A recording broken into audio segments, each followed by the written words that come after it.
has obviously improved and right there in the middle with everybody else. You know, it seems like they're an improved team and they're better than last year. Yeah, a lot better. I think they're playing as well as anybody in our league. I mean that.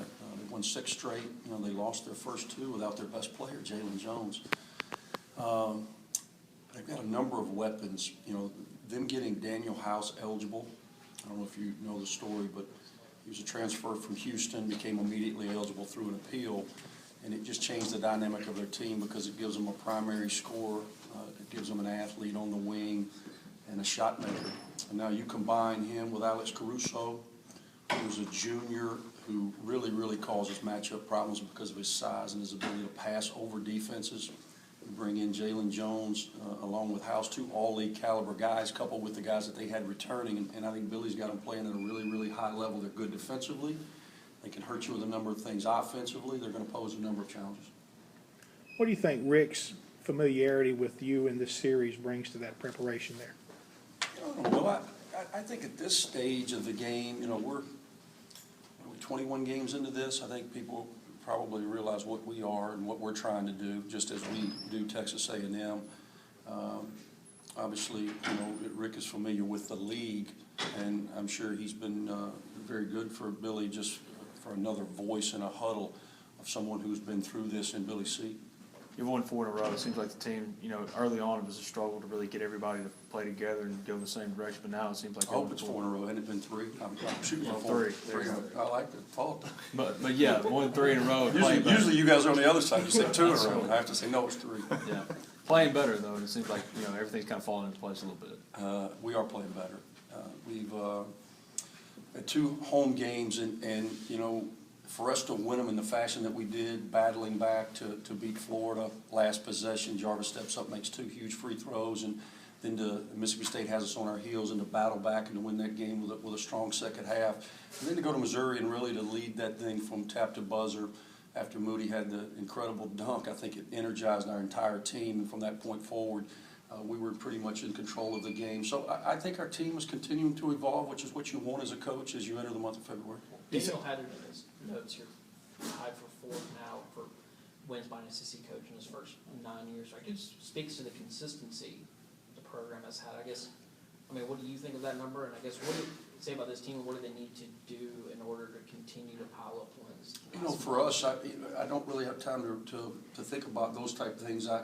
I do know that I've been here 9 years, and we've had some success. Have we had as much as we want? Of course not. You never have enough. You know, you never have enough, regardless of what the outcome is. But I'm certainly proud of the things that we've done. I think we've moved the program forward, and I think this team has a chance to take another step. I like where we are right now, but I don't think we're close to being as good as we can be. We're starting to get more production out of Anthony Perez. You know, he's really been a non-factor for us until the last 3 games. Well, I know now he gives us another weapon. He's completely different than other people that play that position. I still think that Sebastian and Colby are growing. They're just sophomores, and they're getting better and better as they get more experienced. I see improvement out of MJ Rhett and Terrence Smith as they're becoming more comfortable in their roles. Obviously, Moody is continuing to grow in his role as the leading scorer for us, and when he's locked in, he's very good, and he gives us a component that we haven't had before. And then we're always going to be dependent upon Jarvis making good decisions. I still don't think he's played his best basketball.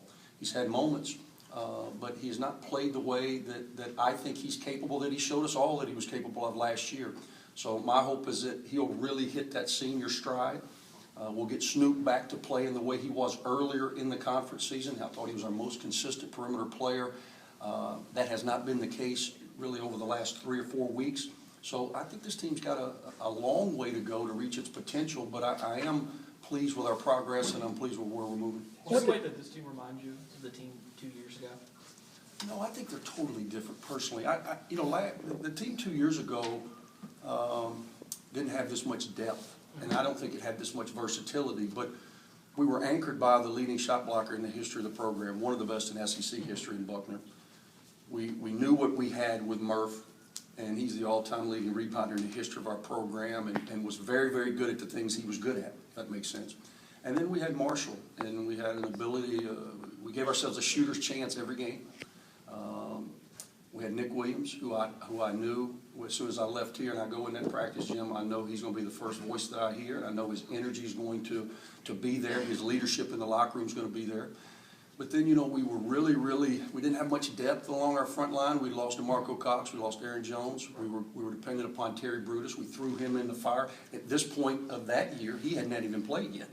And he really helped us down the stretch. We had freshmen in Newby and Millinghouse and Perez who hadn't played that much.